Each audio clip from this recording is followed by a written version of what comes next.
Hello, I have a collective reading for you, all set and ready to go. But first, I wanted to just give an update. It is finally here. The kids are back at school as of today. I cannot believe it. For those of you who were around in the beginning, when I first started doing these videos, it was just leading into summer break, and I had started in this space and then had to move to the other space for the summer, mainly because the kids are around and making all kinds of noise and stuff like that. So now that they're back at school, I'm trying out what it's like to be back in this space. And so far, it feels really weird. But I'm feeling my way into it, trying to decide if I want to use this space for this purpose again now that they'll be at school during the day. This is where I do my virtual sessions and my therapy work. So I always use this space for that purpose, but I haven't really been using it in the summer for videos and stuff like that. So let's see how it goes. And I might be using both spaces here and there, depending on what's going on in our schedules and stuff like that. But I definitely wanted to try this out today because it's the first day of school. So in honor of that, this is where we're at today.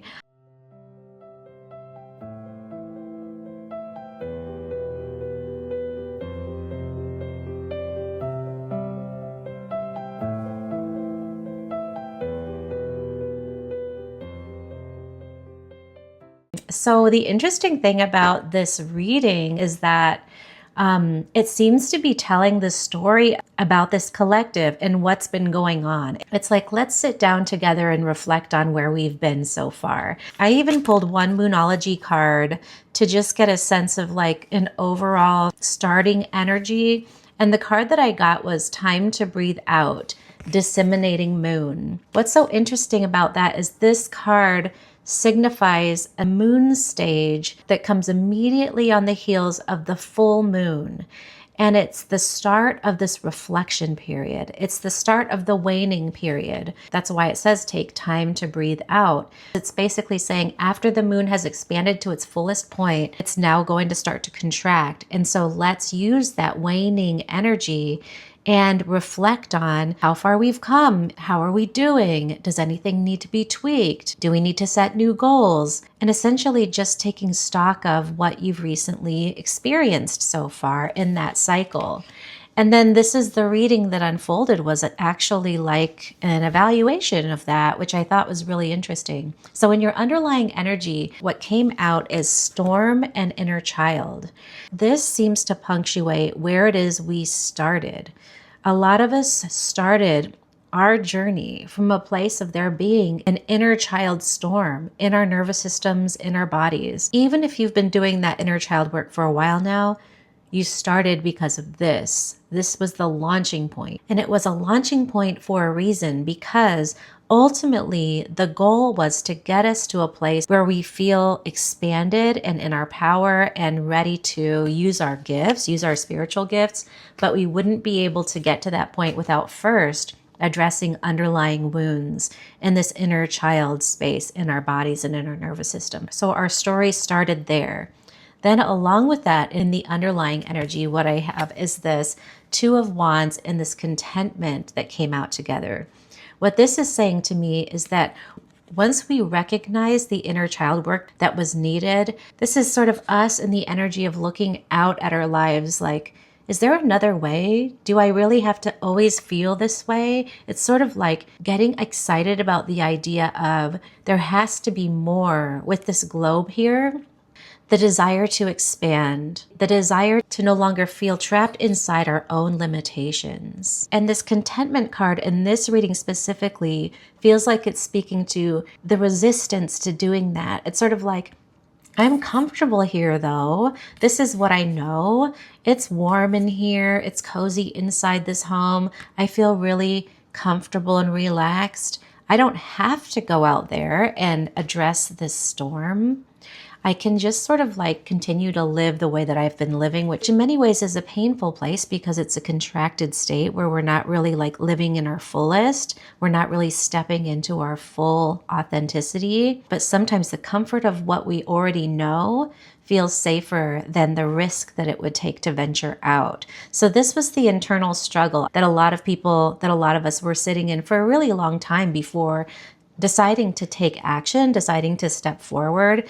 And then at the start of your reading, what I have is this: ancestors, they love you deeply.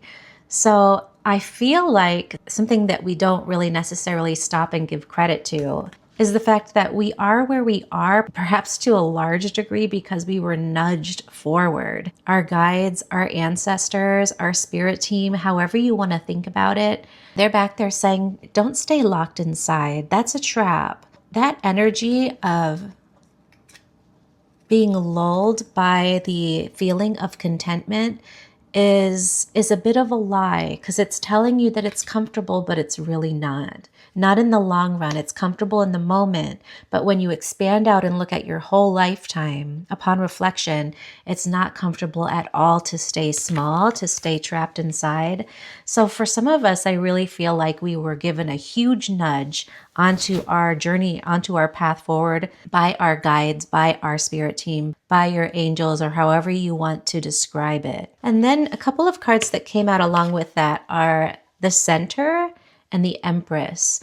I feel like this is a little bit of the message that we could pick up on at some level from our guides, from our knowing, from our higher selves, however you want to think about it, is that there's this whole world out there. The Center is the Sun card in this deck, and the Sun card is truth. It's revelation. It's sort of like this person, you know, opening up the windows and really taking a good hard look outside at what's really out there. And what's out there is the possibility of birthing a whole new world for ourselves. The Empress is extremely intuitive and nurturing to herself and to others because she is tapped into spirit. She's tapped into her spiritual essence. That way of being illuminates a lot of truth that's very hard to see from inside this limited space. It's sort of like we caught a glimpse into what's possible.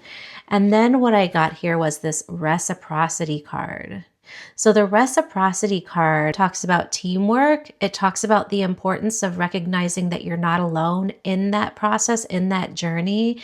So I love that it did come along with this ancestors card. It's again saying, like, even though this may feel very much like an individual solo path that you're walking on, it's truly not. You're surrounded by love and support. You're surrounded by so much guidance all of the time.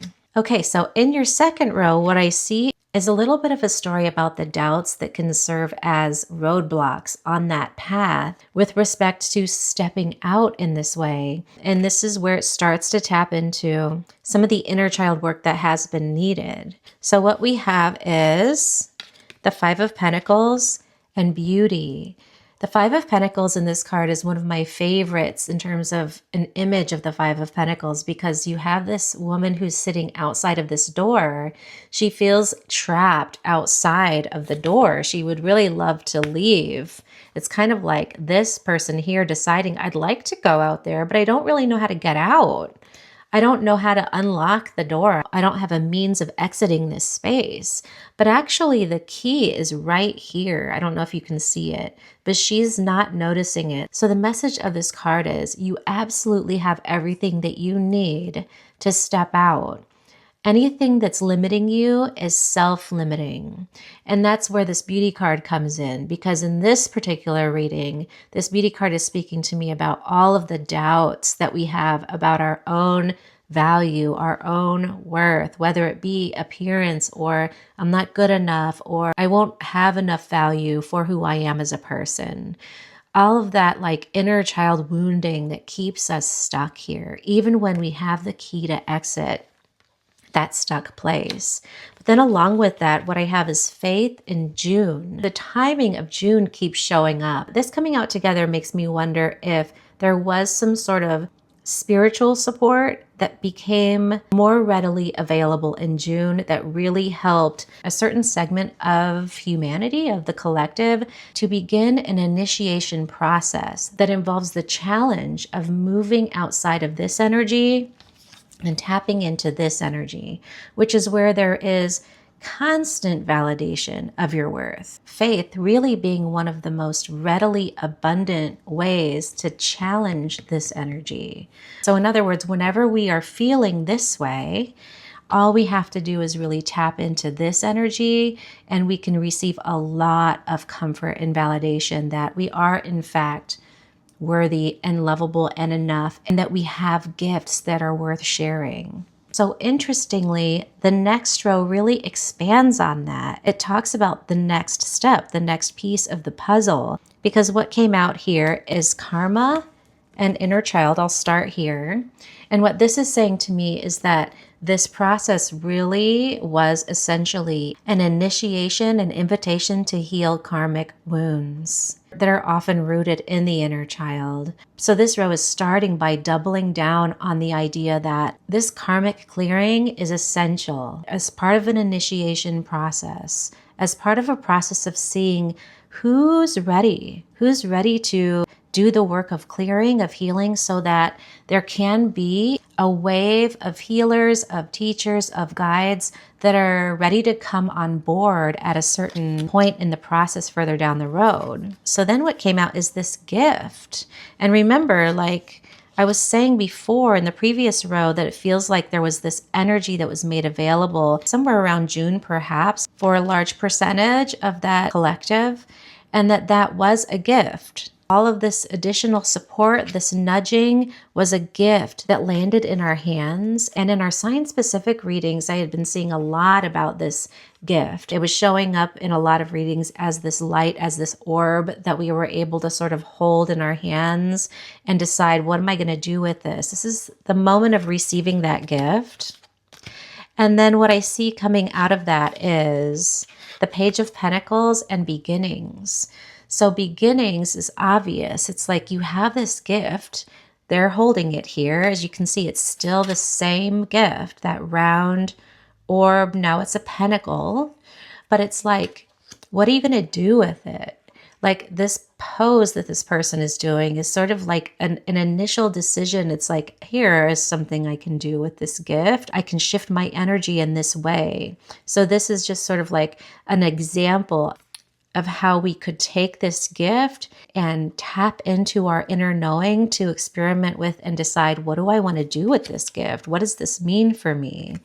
This card, Page of Pentacles, I like to think of it as a humble beginner. It's somebody sort of just holding that gift and trying to find their balance with it. It's a card about just beginning to discover your sacred purpose in many ways. And so it's really beautiful that it came along with this beginnings card, because it's just telling the story about how you received this gift that propelled you forward, that gave you the courage and the energy to move out of this stuck or trapped energy here.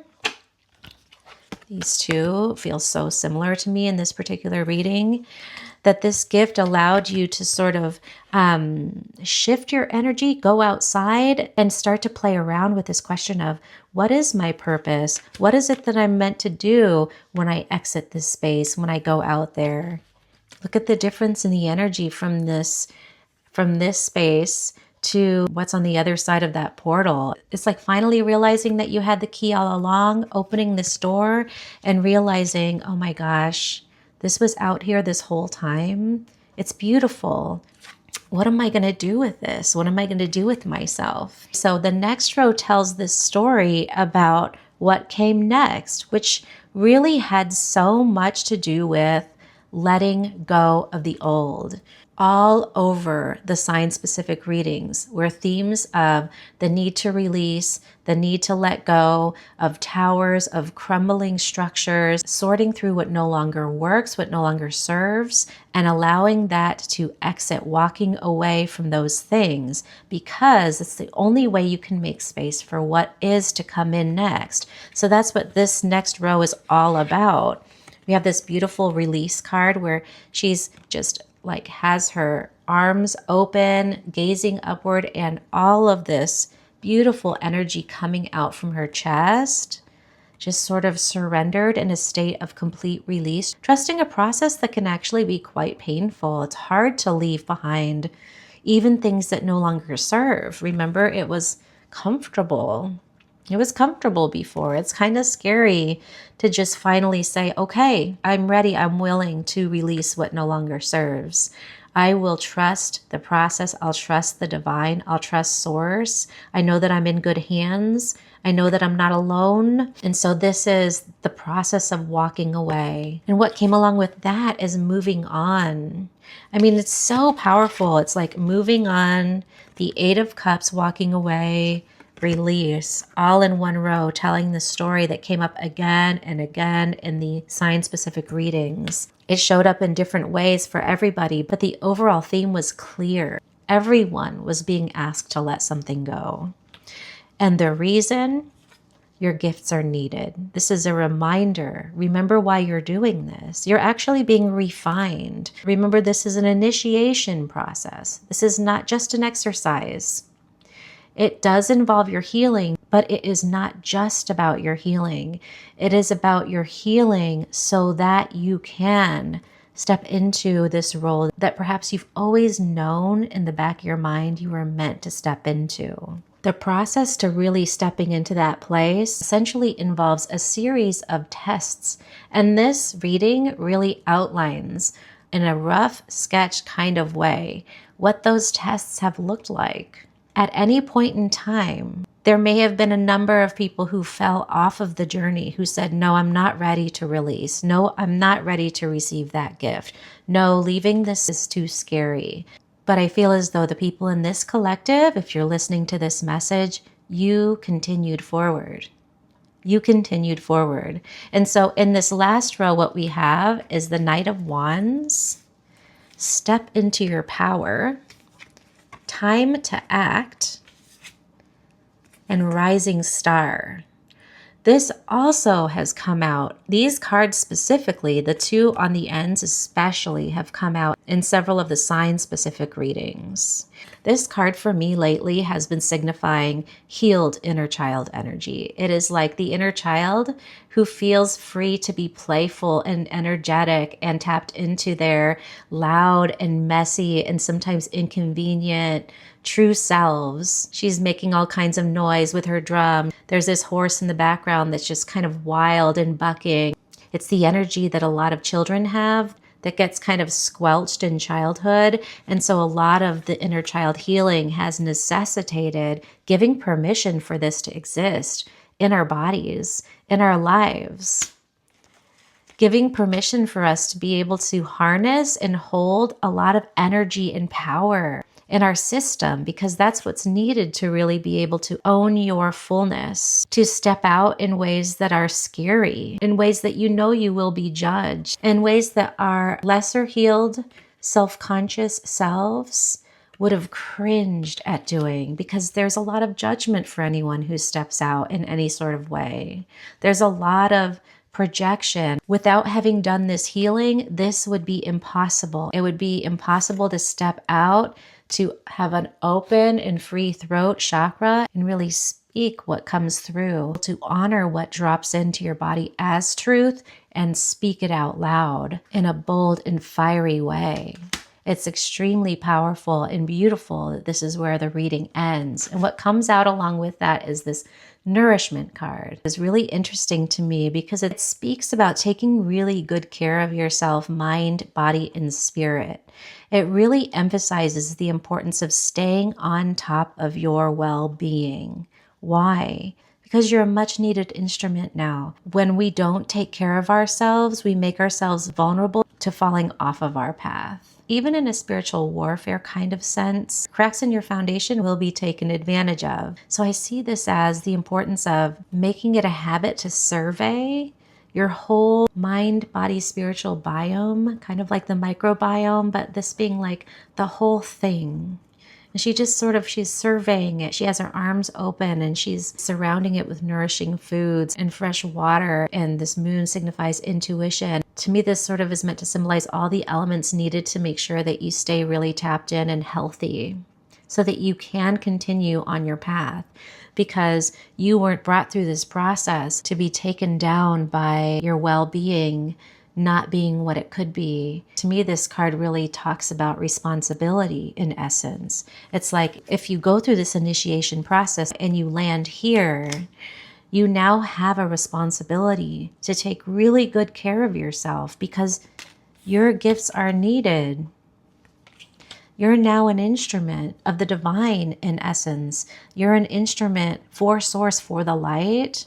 So you're an extremely valuable resource. Treat yourself that way. That's what this card is speaking about to me. It's so beautiful, this process that so many of us have been on. I'm so curious and would love to hear if anybody feels comfortable commenting a little bit about what this has been like.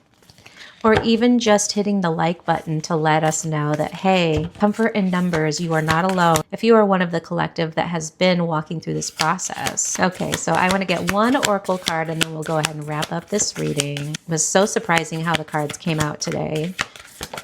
Okay, I have the 7 Star Sisters, Birthing Creations, Tapestry of Life, Expression. Okay, let me get the book out here. Is it this one? Okay, I won't read all of it, but I'll go ahead and skim through a little bit. There are new creations that want to be born, beauty that is yearning to be woven, new consciousness that's longing to be birthed into life. If you draw this card, you're being called to surrender to these creations, to usher in a new era of consciousness, and do your bit in weaving the web of life. Wow. That's amazing. Perhaps you're being called to surrender to a creative project, such as a new business or a book, or perhaps you're being called to weave beauty in your home or in the way that you cook. Regardless, the end result is that you're being called to express yourself through your creativity, to surrender to the creative projects that both scare and excite you. Yes, to find a way to weave beauty back into everyday life. For where there's creativity, spirit and soul are present, and the world needs those qualities more now than ever. What creations are you being called to birth? Step into your power. Step into your passion. Follow your passion forward. Your heart will show you the way. Your gifts are needed. I think that was such a beautiful way to close out this reading. I'm going to go ahead and leave it there. I hope it was helpful. If it was, drop me a like or a comment or subscribe. That really helps me to tap better into the energy of the collective that is resonating with these sorts of readings and with this channel in general. And also just helps me grow the channel, which means so much to me. Take the very best care, and I'll come back with a new video soon. Bye.